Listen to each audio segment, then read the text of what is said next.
ಹಿರಿಯ ಪತ್ರಕರ್ತರು ಜಾಯ್ನ್ ಆಗಿದ್ದಾರೆ, ಮಾತಾಡ್ಸೋಣ. ಸರ್, ನಾನು ಆರಂಭದಲ್ಲಿ ನಿಮ್ಮ ಫಸ್ಟ್ ಓಪನಿಂಗ್ ಕಾಮೆಂಟ್ ತಗೊಂಡೆ. ನೀಟ್ ಅನ್ನೋ ಗಂಭೀರವಾದ ವಿಚಾರವನ್ನ ರಾಜ್ಯದಲ್ಲಿ ಆರಂಭ ಮಾಡಿದ ಮೊದಲನೇ ದಿನದ ಪ್ರತಿಭಟನೆಯಲ್ಲೇ ಮೊಟ್ಟೆಗೆ ಸೀಮಿತ ಮಾಡಿಬಿಟ್ರಲ್ಲ, ಮೊಟ್ಟೆ ಒಡೆದಿದ್ದಕ್ಕೆ ಸೀಮಿತ ಮಾಡಿಬಿಟ್ರಲ್ಲ, ಆ ಗಂಭೀರತೆಯನ್ನೇ ಕಳೆದು ಹಾಕ್ಬಿಟ್ರಲ್ಲ ಈ ರಾಜಕೀಯ ಪಕ್ಷದವರು ಅಂತ. ಅದೇ ನಾನು ಅವಾಗಿಂದ ಡಿಬೇಟ್ ಅಂತ ಕೇಳ್ತಾ ಇದ್ದೆ.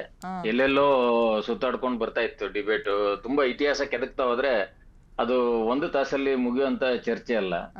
ಈ ವಿಷಯ ಬಿಟ್ಟು ಬೇರೆ ವಿಷಯ ಚರ್ಚೆ ಮಾಡೋದ್ರಿಂದ ಅದರಿಂದ ಏನು ಉಪಯೋಗ ಕೂಡ ಆಗಲ್ಲ. ಈಗ ಮೊಟ್ಟೆ ಎಸೆದ ಪ್ರಕರಣಕ್ಕೆ ಬರೋದಾದ್ರೆ ಕಾಂಗ್ರೆಸ್ನವರು ಎಸೆದಿಲ್ಲ ಅಂತ ಹೇಳ್ತಾ ಇದ್ದಾರೆ. ಈಗ ಕಾಂಗ್ರೆಸ್ ಆಫೀಸ್ ಎದುರುಗಡೆ ಸಿಸಿಟಿವಿ ಕ್ಯಾಮ್ರಾ ಇರ್ಬೋದಪ್ಪ, ಇಲ್ಲ ಅಂದ್ರೆ ಅಲ್ಲಿ ಶಾಪ್ಸ್ ಅಲ್ಲಿ ಇಲ್ಲಿ ಎಲ್ಲಾ ಕಡೆ ಸಿಸಿಟಿವಿ ಕ್ಯಾಮ್ರಾ ಇರುತ್ತೆ. ಬೆಂಗಳೂರಲ್ಲಿ ಬೀದಿಗೆ 20 ಕ್ಯಾಮ್ರಾಗಳಿದಾವೆ.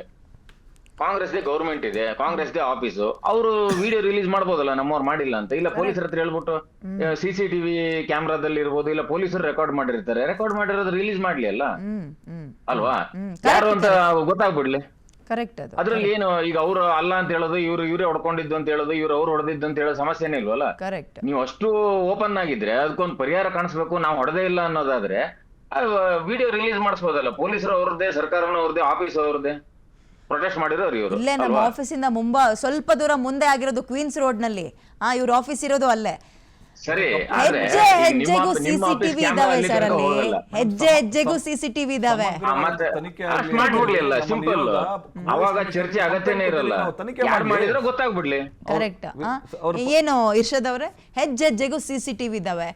ಇವ್ರು ನೋಡ್ರಿ, ಅವ್ರು ಸುಮ್ನೆ ಮೇಕೆ ತಾನ್ ತಿಂದು ಕೋತಿ ಮೂತಿಗೆ ಕೋತಿ ತಾನ್ ತಿಂದು ಮೇಕೆ ಮೂತಿಗೆ ಒರೆಸ್ತು ಅನ್ನೋ ರೀತಿಯಲ್ಲಿ ಅವರೇ ಮೊಟ್ಟೆ ಹೊಡ್ಕೊಂಡು ಹಿಂಗೆಲ್ಲ ಯಾಮರಿಸ್ತಾ ಇದ್ದಾರೆ, ನಾಟಕ ಮಾಡ್ತಾ ಇದ್ದಾರೆ ಅಂತ ನಿಮ್ಮ ರೆಡಿಮೇಡ್ ಸ್ಟೇಟ್ಮೆಂಟ್ ಏನಿದೆ ಅದು ಸುಳ್ಳು ಅನ್ನೋದಾದ್ರೆ ತೆಗಿಸಿ ಸಿಸಿಟಿವಿ ಫುಟೇಜ್. ಅಂಡ್ ಇಂಥ ಹೋರಾಟ ಮಾಡ್ಬೇಕಾದ್ರೆ ಎಲ್ರ ಕೈಲೂ ಮೊಬೈಲ್ ಇರುತ್ತೆ. 100ರಲ್ಲಿ ಒಂದು 20-30 ಜನ ಆದ್ರೂ ವಿಡಿಯೋ ಇಟ್ಕೊಂಡಿರ್ತಾರೆ. ಒಂದಲ್ಲ ಒಂದ್ ಕಡೆ ಸಿಗಾಕೊಳ್ತಾರೆ. ಇನ್ವೆಸ್ಟಿಗೇಷನ್ ಹೆಜ್ಜೆ ಎಷ್ಟೋ ತನಕ ಬೇಕು? ಅವ್ರು ನಿಮ್ಮೆಲ್ಲ ಆಗ್ತಾ ಇದಾರಲ್ಲ, ನಿಮ್ಮ ಆಫೀಸ್ ಹತ್ರ ಬಂದ್ಬಿಟ್ರೆ ಮೊಟ್ಟೆ ಓಡಿಸ್ತೀರಾ. ಆಮೇಲೆ ಇನ್ನೊಂದು ಆರೋಪ, ನಿಮ್ಮ ಆಫೀಸ್ ಒಳಗೆ, ಕೆಪಿಸಿಸಿ ಆಫೀಸ್ ಒಳಗೆ ಕತ್ತಿಗಳಿದಾವೆ, ಬೇರೆ ಬೇರೆ ವೆಪನ್ಸ್ ಗಳನ್ನ ಇಟ್ಕೊಂಡಿದ್ದೀರಿ. ಅವ್ರ ಆರೋಪ ರೀ, ನಂದಲ್ಲ. ಮತ್ತೆ ನೀವು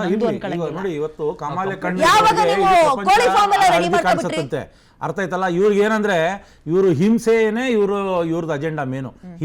ಹಿಂಸಾತ್ಮಕ ಹೇಳಿಕೆಗಳನ್ನೇ ಹೇಳ್ಕೊಂಡು ಹೋಗ್ಬೇಕು. ಈ ಒಂದು ಅರಾಜಕತೆ ಸೃಷ್ಟಿ ಆಗ್ಬೇಕು. ಅವಾಗ ಅದಕ್ಕೆ ರಾಜಕೀಯ ಲಾಭವನ್ನ ಪಡೆಯುವಂತ ಹುನ್ನಾರವನ್ನ ಇವ್ರು ಇಟ್ಕೊಂಡಿರ್ತಾರೆ. ಅರ್ಥ ಆಯ್ತಲ್ಲ. ಇದೆಲ್ಲ ನಿಮ್ಮ ಆಫೀಸ್ ಹತ್ರ ಹೇಳಿ. ಅದೇ ನಾವು ಹೇಳ್ತಾ ಇರೋದು. BP ಹರೀಶ್ ಅವರು ಎಲ್ಲಿಂದ ಬಂದ್ರು, ಮೊಟ್ಟೆ ಎಲ್ಲಿಂದ ಬಂತು, ಯಾಕೆ ಈ ತರ ಒಂದು ಘಟನೆ ಆಯ್ತು, ಇದೆಲ್ಲ ಇವಾಗ ತನಿಖೆಗೆ ಒಳಪಡ್ಲಿ ಗೊತ್ತಾಗುತ್ತೆ. ನೇರವಾಗಿ ಹೇಳ್ತಾ ಇದ್ರಲ್ಲ, ನೀವು ನಮ್ಮ ಕಚೇರಿಗೆ ಮುತ್ತಿಗೆ ಹಾಕೋಕ್ ಪ್ರಯತ್ನ ಪಟ್ರಿ, ನಮ್ಮ ಪ್ರಧಾನಿಗಳ ನಿವಾಸದ ಹತ್ರ ಹೋಗಿ ನೀವು ಕರ್ತವ್ಯ ಲೋಪವನ್ನ ಮಾಡಿದ್ರಿ. ಪ್ರಜಾಪ್ರಭುತ್ವ ವ್ಯವಸ್ಥೆಯಲ್ಲಿ ಪ್ರತಿಭಟನೆ ಮಾಡೋದಕ್ಕೆ ಎಲ್ರಿಗೂ ಅವಕಾಶ ಇದೆ, ಶಾಂತಿ ರೀತಿಯಾಗಿ ಎಲ್ರಿಗೂ ಅವಕಾಶ ಇದೆ, ಅವರು ಹೋರಾಟ ಮಾಡಿ. ಅಲ್ಲ, ನಾವ್ ಹೇಳ್ತಾ ಇರೋದು ಯಾಕೆ ಈ ರೀತಿ ಘಟನಾವಳಿಗಳನ್ನ ನೀವು ಯಾಕೆ ಅಲ್ಲಿ ಬಂದು ಮಾಡಿದ್ರಿ ಅಂತ ನಾವು ನಿಜ ಹೇಳಿ. ಯಶೋದವ್ರೆ, ಏನ್ ಚರ್ಚೆ ಆಗ್ಬೇಕಿತ್ತು ಇವತ್ತು? ನೀಟ್ ಅನ್ನೋ ಗಂಭೀರವಾದ ವಿಚಾರ. ವಿದ್ಯಾರ್ಥಿಗಳು ವ್ಯವಸ್ಥೆಗೆ ಬಲಿಯಾಗಿದ್ದಾರೆ. ವ್ಯವಸ್ಥೆ ಮಾಡಿದಂತಹ ಕೊಲೆ 18 ಜನನೋ 19 ಜನ ವಿದ್ಯಾರ್ಥಿಗಳು. ಲಕ್ಷಾಂತರ ಜನ ಮೂಲೆಯಿಂದ ಹೋಗಿ ಜಂತರ್ ಮಂತರ್ ಸೇರಿದ್ದಾರೆ.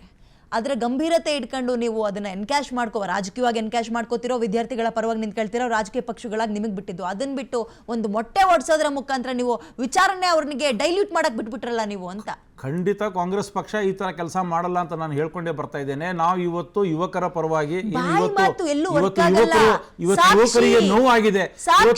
ಇವತ್ತು ಏನು ಶಿಕ್ಷಣದ ವ್ಯವಸ್ಥೆಯನ್ನ ಸರಿಪಡಿಸ್ಬೇಕಂತ ಒಂದು ಅಯೋಗ್ಯ ಶಿಕ್ಷಣ ಸಚಿವರ ಒಂದು ರಾಜೀನಾಮೆ ಕೇಳಿದ್ರು ಇವ್ರಿಗೆ ಅದ್ರ ಬಗ್ಗೆ ಒಂದು ಕಿವಿಗೂ ಹಾಕೊಳ್ಳಲ್ಲ ಅಂದ್ರೆ ಏನ್ ಮಾಡೋಣ ಹೇಳಿ. ಇಂಥ ವ್ಯವಸ್ಥೆನಲ್ಲಿ ನಾವು ಯಾವುದೇ ಗಂಭೀರ ವಿಚಾರವನ್ನ ನಾವು ಹಾಳು ಮಾಡಿಲ್ಲ. ಇದನ್ನ ನಾವು ತಾರ್ಕಿಕ ಅಂತ್ಯದವರೆಗೂ ತೆಗೆದುಕೊಂಡು ಹೋಗ್ತೀವಿ. ಇವತ್ತು ಅದನ್ನ ಡೀರೇಲ್ ಮಾಡೋಕೆ ಇವರು ಪ್ರಯತ್ನ ಮಾಡ್ತಾ ಇದ್ದಾರೆ. ನೋಡಿ, ಇವತ್ತು ಹೇಳ್ತಾ ಇದ್ದೇನೆ, ಕೆಟ್ಟ ಹೆಸರನ್ನ ತರೋದಕ್ಕೆ ಪ್ರಯತ್ನವನ್ನ ಮಾಡ್ತಾ ಇದ್ದಾರೆ. ಕಾಂಗ್ರೆಸ್ ಪಕ್ಷ ಅದಕ್ಕೆ ಅವಕಾಶ ಮಾಡಿ ಕೊಡಲ್ಲ. ಕಾಂಗ್ರೆಸ್ ಪಕ್ಷ ಇವತ್ತು ಏನು ಯುವಕರ ಹೋರಾಟ ಇದೆ, ಇವತ್ತು ಏನು ಈ ದೇಶದಲ್ಲಿರುವಂತಹ ಜ್ವಲಂತ ಸಮಸ್ಯೆಗಳ ಹೋರಾಟ ಇದೆ, ಕಾಂಗ್ರೆಸ್ ಪಕ್ಷ ಮುಂಚೂಣಿಯಲ್ಲಿದ್ದು ಆ ಹೋರಾಟವನ್ನು. ಇರ್ಷಾದ್ ವಿಚಾರ ಸಿಂಪಲ್. ಕಾಂಗ್ರೆಸ್ ಕಾರ್ಯಕರ್ತರು ಬಿಜೆಪಿಯ MLA ತಲೆಗೆ ಮೊಟ್ಟೆ ಹೊಡಿಲಿಲ್ಲ ಅಂದ್ರೆ ಹೊಡೆದಿದ್ ಯಾರು ಅಂತ ತೋರಿಸ್ಬೇಕಾಗಿರೋದು ನಿಮ್ಮ ಕರ್ತವ್ಯ. ಅದೇ ಹೇಳ್ತಾ ಇದೀನಲ್ಲ, ಅದು ತನಿಖೆಗೆ ಒಳಪಡ್ಲಿ, ಸತ್ಯಾಸತ್ಯತೆ ಬಯಲಾಗಲಿ, ಆಮೇಲೆ ನೋಡೋಣ ಅದ್ರ ಮೇಲೆ. ಎಲ್ಲಾ ಕಡೆ ಸಲ್ಲಲ್ಲ ಸರ್. ಕೇಳಿಸ್ಕೊಳ್ಳಿ, ನಿಮ್ಮ ಆಫೀಸ್ ಎಂತ ಹೈಫೈ ರೋಡ್ ಅಲ್ಲಿ ಇದೆ ಅನ್ನೋದನ್ನ ನಾವು ಗಮನಿಸಿದ್ವಿ. ಸುತ್ತಮುತ್ತ ಹೆಜ್ಜೆಜ್ಜೆಗೂ CCTV ಕ್ಯಾಮ್ರಾಗಳಿದಾವೆ. ಕಾರ್ಯಕರ್ತರು ಅನ್ನಿಸ್ಕೊಂಡಿರೋರು ಪ್ರೊಟೆಸ್ಟ್ ಮಾಡ್ತಾರೋ ಇಲ್ವೋ ಫೋನ್ಗಳನ್ನಂತೂ ವಿಡಿಯೋ ಮಾಡ್ಕೊಂಡಿರ್ತಾರೆ. ನಮ್ಮವ್ರು ಅಲ್ಲ ರೀ, ನೋಡ್ರಿ ಇಲ್ಲಿ ಬಿಜೆಪಿ ಅವ್ರು ಎಂತ ಮರ್ಯಾದೆ ಬಿಟ್ಬಿಟ್ಟಿದ್ದಾರೆ ಅಂದ್ರೆ ಅವ್ರ ಕೈಲಿ ಅವ್ರ ತಲೆಗೆ ಅವರೇ ಮೊಟ್ಟೆ ಹೊಡ್ಕೊಂಡು ನಮ್ಮ ಮೇಲೆ ಎತ್ತಾಗ್ತಾ ಇದ್ದಾರೆ. ಷಡ್ಯಂತ್ರದ ಒಂದು ಪಾರ್ಟ್ ಆಗಿರ್ಬೋದು, ಅವ್ರ ಜನಾನೇ ಮಾಡಿರ್ಬೋದು, ಅವ್ರ ಜನ ಸೇರಿಸಿ ಒಂದು ಅಲ್ಲ ಒಂದು ನೆರೆಟಿವ್ ಚೇಂಜ್ ಮಾಡೋದು, ಅವ್ರು ಬರೀ ನೆರೆಟಿವ್ ಚೇಂಜ್ ಮಾಡೋದು, ಅವರು ನೆರೆಟಿವ್ ಚೇಂಜ್ ಮಾಡೋಕೆ ಒಂದು ಪ್ರಯತ್ನ ಮಾಡಿರ್ಬೋದು. ಅದಕ್ಕೆ ಇವತ್ತು ಅದನ್ನ ತನಿಖೆಗೆ ಒಳಪಡಿಸ್ತೀವಿ. ಅದರಲ್ಲಿ ಏನು ಸತ್ಯಾಸತ್ಯತೆ ಬರುತ್ತೆ, ಅದರಲ್ಲಿ ಯಾವ ಬಿಜೆಪಿ ಗುಂಡಾಗಳಿದ್ರು, ಅದರ ಹಿನ್ನೆಲೆ ಏನಿತ್ತು, ಅದಕ್ಕೆ ಯಾಕೆ ಅವಶ್ಯಕತೆ ಬಿತ್ತು, ಅದ್ರ ಬಗ್ಗೆ ಎಲ್ಲ ನಾವು ತನಿಖೆಯನ್ನ ಮಾಡ್ತೀವಿ. 10 ನಿಮಿಷದ ಕೆಲಸ ಅದೇನು ರಾಮನ್ ಹುಂಡಿ ಕಳ್ತನ ಆದಂಗ SIT ರೆಡಿ ಮಾಡ್ಬೇಕು, ಅದಕ್ಕೆ CBI ಬರ್ಬೇಕು, ED ಬರ್ಬೇಕು ಅನ್ನಕ್ಕೆ ಅದೇನು ರಾಮನ್ ಹುಂಡಿ ಕಳ್ತನ. ಈ ದೇಶದಲ್ಲಿ ಬರೀ ಕಳ್ತನನೇ ಮಾಡ್ತಾ ಇರೋದು, ಓಟುನು ಕಳ್ತನ ಮಾಡ್ತಾ ಇದ್ದಾರೆ, ರಾಮನ್ ಹುಂಡಿನೂ ಕಳ್ತನ ಮಾಡ್ತಾರೆ, ಇವತ್ತು ಮಕ್ಕಳ ಭವಿಷ್ಯನೂ ಕಳ್ತನ ಮಾಡ್ತಾರೆ. ಕದಿಯೋದು ಬಿಟ್ಟರೆ ಬೇರೆ ಕೆಲಸನೇ ಮಾಡಲ್ಲ ಅವರು. ಇದೇ ರೀತಿ ಆರೋಪ ಅಲ್ಲ ಸ್ವಾಮಿ, ರಾಮನ್ ಹುಂಡಿ ಕಳ್ತನ ಮಾಡೋದು ಆರೋಪ ಅದು. ಟ್ರಸ್ಟ್ ಮಾಡಿರೋದು ಯಾರು?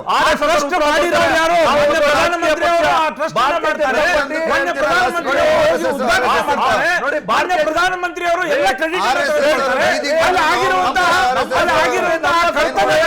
ಮೊನ್ನೆ ಪ್ರಧಾನಮಂತ್ರಿ ಅವರು ಸಾರಿ ಇರ್ಷದ್ ಅವರಲ್ಲ, ಲೋಹಿತ್ ಅವರೇ ಒಂದ್ ಸೆಕೆಂಡ್ ಲೋಹಿತ್ ಅವರೇ